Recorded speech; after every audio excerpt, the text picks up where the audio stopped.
Hello friends, welcome to my channel.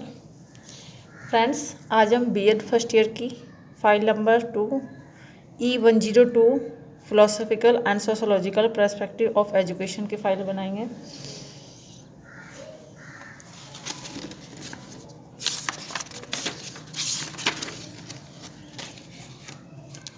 Friends, इसमें first question हमने किया है, ज्ञान का अर्थ बताते हुए इसके समस्त पहलुओं का विस्तार से वर्णन करें।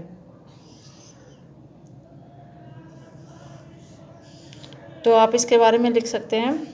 सबसे पहले इसका इंट्रोडक्शन देते हुए ज्ञान का अर्थ लिख सकते हैं। ज्ञान के अर्थ के बारे में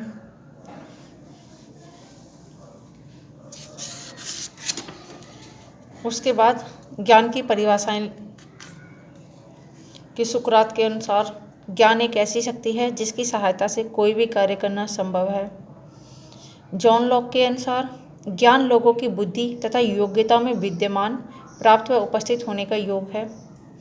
इसी तरह कार्ल श्वेबी के अनुसार, जॉन डीवी के अनुसार हम इसकी परिभाषाएं लिख देंगे।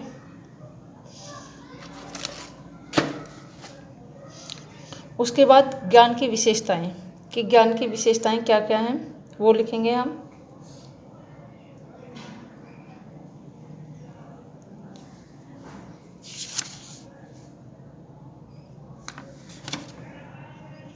उसके बाद ज्ञान के उद्देश्य, समस्या के समाधान की युक्ति प्रदान करना, क्रिया के लिए उपयुक्त क्षमता का विकास करना, व्यक्तिगत विकास, सूचनाओं का निश्चित आकार देना। इस तरह से हम हेडिंग्स बना बना के लिख देंगे।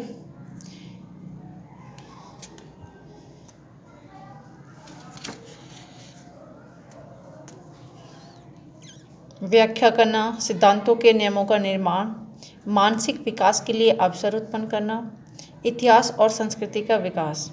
इस तरह से हम 8 हेडिंग्स, अगर आप चाहें तो इसमें प्लस माइनस और भी कर सकते हैं हेडिंग्स। उसके बाद नेक्स्ट हेडिंग डाल देंगे हम ज्ञान के स्रोत। इसमें हम लिख देंगे प्राथमिक स्रोत और सेकंड है द्वितीयक स्रोत।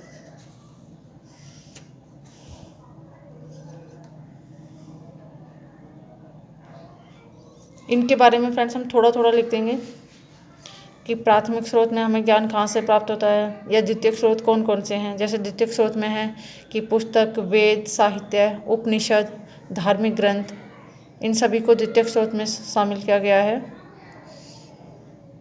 द्वितीयक स्रोत के अंतर्गत उन स्रोतों को भी सम्मिलित किया जाता है जो कि ज्ञान तो प्रदान करते हैं परंतु इनके प्रमाणिक होने की संभावना अधिक नहीं होती है। तो आप ये सब इसके बारे में लिख सकते हैं। नेक्स्ट हेडिंग है परंपराओं एवं कथाओं से प्राप्त ज्ञान, तर्क, चिंतन एवं बुद्धि से प्राप्त ज्ञान। जैसे बुद्धि से प्राप्त ज्ञान कैसा होता है कि हम कोई भी एक्सपेरिमेंट करते हैं, कोई प्रयोग करके हैं तो उसके आधार पर प्राप्त ज्ञान, ये सब हम लिख सकते हैं। उसके बाद नेक्स्ट हेडिंग है ज्ञान प्राप्त करने की विधियाँ कि किस किस तरीके से हम ज्ञान प्राप्त कर सकते हैं। जैसे श्रवण यानी सुनकर, जैसे सर्वप्रथम गुरु के मुख से संप्रेषित ज्ञान का श्रवण करना चाहिए। सेकंड है मनन कि जो हमने सुना है उसका एकांत में बैठकर मनन व चिंतन करना चाहिए। थर्ड है निध्यासन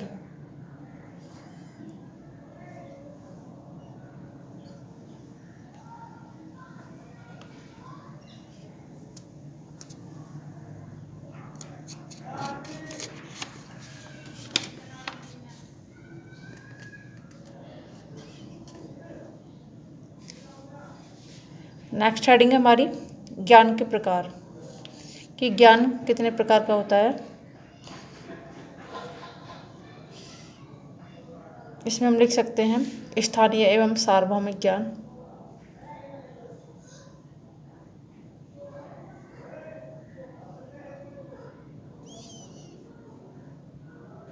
स्थानीय ज्ञान का होगा जो किसी पर्टिकुलर स्थान विशेष का अवलोकन करने से प्राप्त होगा, वो तो स्थानीय ज्ञान। और सार्वभौमिक ज्ञान ऐसा ज्ञान जो किसी स्थान विशेष तक सीमित नहीं होता बल्कि संपूर्ण समाज में फैला रहता है, तो ऐसे ज्ञान को हम बोलेंगे सार्वभौमिक ज्ञान। सेकंड होगा मूर्त या अमूर्त ज्ञान। मूर्त ज्ञान वो होगा जो भौतिक जगत से संबंधित सूचना व तथ्यों पर आधारित होता है, और जबकि अमूर्त ज्ञान ऐसी वस्तुओं प्रत्यय के ज्ञान से है जो किसी वस्तु में उपस्थित ना होकर विचार के रूप में शब्दों द्वारा व्यक्त किया जाता है। जैसे हमारी ईमानदारी हुई, नैतिकता हुई, जो हमारे अंदर ये गुण होते हैं, विचार होते हैं, उनके रूप में जो हमें ज्ञान प्राप्त होता है। नेक्स्ट है, थर्ड है सैद्धांतिक व व्यावहारिक ज्ञान। सैद्धांतिक ज्ञान जैसे औपचारिक परिवेश में व्यवस्थित एवं मान्य तथ्य एवं सूचनाओं पर आधारित संकल्पनाओं का ज्ञान सैद्धांतिक ज्ञान कहलाता है। और व्यावहारिक कहें तो व्यावहारिक या प्रायोगिक ज्ञान, जो हमारे दिन प्रतिदिन के प्रयोगों के आधार पर, जो हम दिन प्रतिदिन के व्यवहार को उपयोगी और कुशल बनाने के लिए प्रायोगिक ज्ञान मतलब जो डेली बेस की चीज़ों से हम सीखते हैं। नंबर 4 है प्रकरण और संपूर्ण ग्रंथ संबंधी ज्ञान। प्रकरण यानी पुस्तक के ज्ञान के संबंध में प्रकरण संबंधी ज्ञान उसे कहते हैं जिससे हम विषय के कुछ संप्रत्यों का ज्ञान रखते हैं। जबकि संपूर्ण ग्रंथ संबंधी ज्ञान पुस्तकीय ज्ञान के संदर्भ में प्रकरण में निहित संपूर्ण सामग्री का ज्ञान संपूर्ण ग्रंथ सामग्री ज्ञान कहलाता है। नेक्स्ट है विद्यालय में प्राप्त होने वाला ज्ञान। जैसे हम विद्यालय जाते हैं तो वहाँ डेली शिक्षा लेते हैं, शिक्षा का उद्देश्य क्या है, पाठ्य सामग्री, ये सब चीज़ें पहले से ही वहाँ सुनिश्चित होती हैं।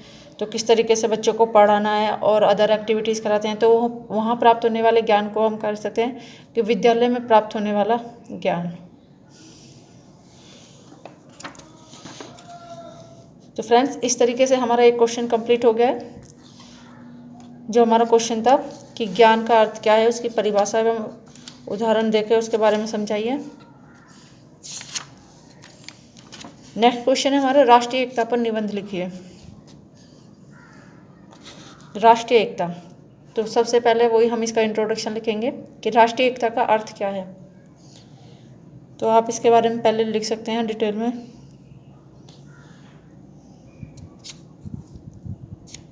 व्यक्ति राष्ट्र के लिए है, राष्ट्र व्यक्ति के लिए नहीं। इस तरह से आप कुछ बीच बीच में कोट्स डाल सकते हैं।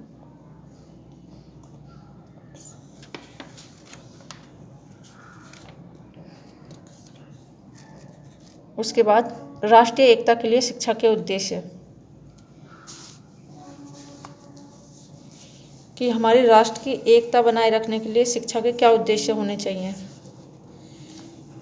जैसे सभी बालकों को देश के विभिन्न पहलुओं का ज्ञान कराया जाए, क्योंकि बच्चों को अगर देश के विभिन्न पहलुओं का ज्ञान होगा तो उनमें राष्ट्रीय एकता बढ़ेगी। सभी जाति धर्म के लोग राष्ट्रीय और लोकप्रिय मेलों में त्योहारों में भाग लें। राष्ट्र की शिक्षा से बालकों की राष्ट्रीयता की भावना से ओतप्रोत करना। देश के विभिन्न जाति संप्रदाय में राष्ट्रीय एकता को विकसित करने वाली पढ़ाई लिखाई पर विशेष बल दिया जाए। ये सब पॉइंट्स आप इसमें लिख सकते हैं।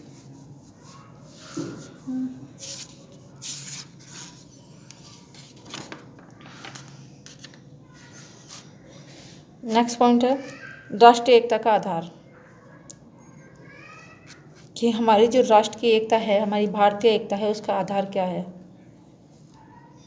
हमारा देश विभिन्न धर्म विभिन्न जातियों सब कुछ होने के बाद भी, अलग अलग वेशभूषा होने के बाद भी, फिर भी हमारे देश की एकता का आधार क्या है, तो आप इसमें लिखेंगे।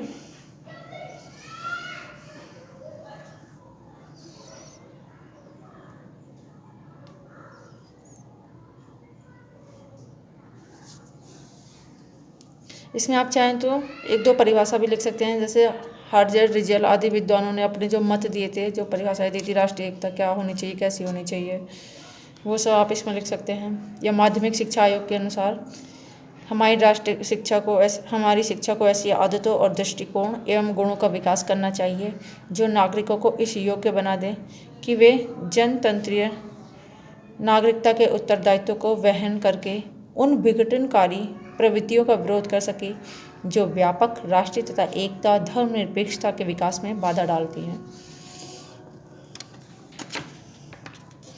नेक्स्ट, राष्ट्रीय एकता की विशेषताएं, हम इसमें लिख देंगे भाई ये सारे पॉइंट्स।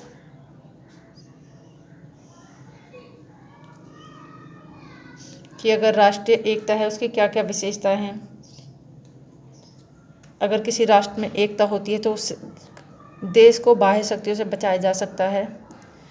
राष्ट्रीय एकता की चेतना के कारण ही हमारे देशों को वर्षों की दास्ता से मुक्ति मिली है। जब सब एक मिलकर काम करते हैं तो उससे हमारे देश के हित में अनेक कार्य किए जा सकते हैं।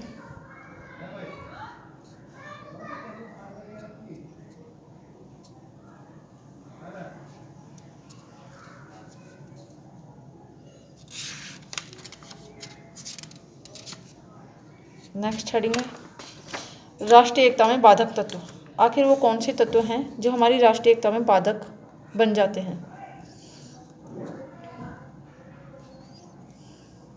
जैसे जातिवाद, राजनीतिक दल, आर्थिक विभिन्नता,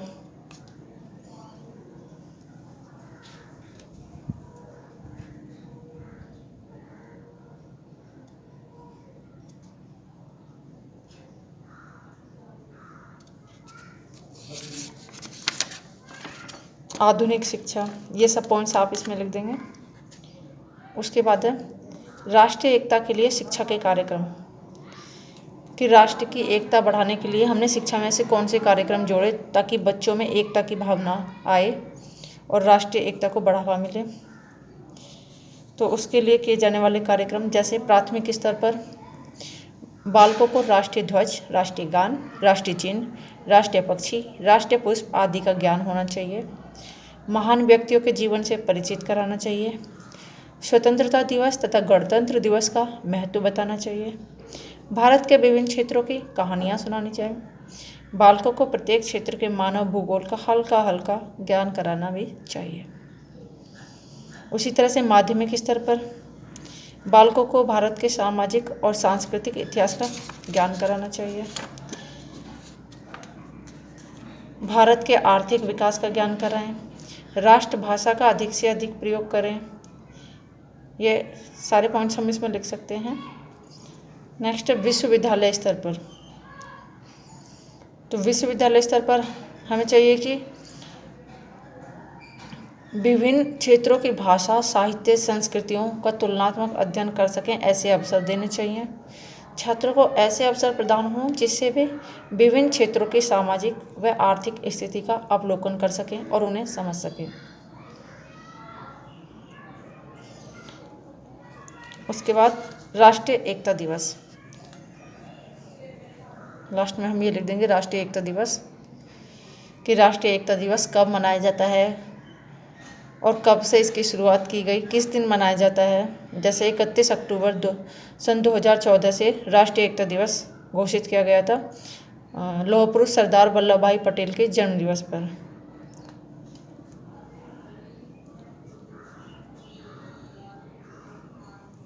और इससे संबंधित कुछ कार्यक्रम जैसे रन फॉर यूनिटी और मैराथन आदि का भी आयोजन किया जाता है। ये सब हम इसमें लिख देंगे।